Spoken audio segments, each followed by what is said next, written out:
তো তোমরা ইপার্ম কিভাবে সলভ করো, নিশ্চয়ই এই যে এই অ্যালগরিদমটা দিয়ে।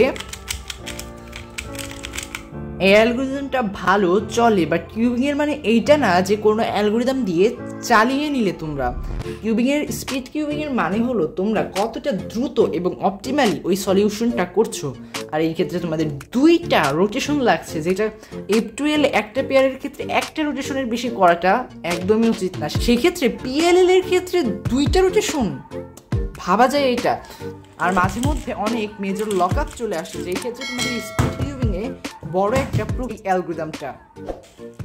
বাট আজ তোমাদেরকে এমন একটা অ্যালগরিদম দেখাবো যেটাই আর কখনোই তোমাদের এই দুইটা রোটেশন লাগবে না। জাস্ট মনে রাখবা এইভাবে তোমাদের গ্রিপটা থাকবে একদম হোম গ্রিপের মতো, এবং এই যে রিং ফিঙ্গারটা আছে রিং ফিঙ্গার দিয়ে তোমরা ডি এবং ডি ইনভার্ট দিবে, এটা জাস্ট মনে রাখবে। তো অ্যালগরিদমটা হলো, আগে তোমাদের শিওর থাকতে হবে এই দুইটা স্টিকার যেন এক কালারে থাকে, এই দুইটা লাল একদম সেম কালার। তো ঠিক আছে, তো আমি অ্যালগরিদমটা প্রয়োগ করছি। অ্যালগরিদমটা হলো R invert, U invert, R invert, D invert, R U invert, R invert, D, R U, R invert, D invert, R U, R invert, D, and finally R2।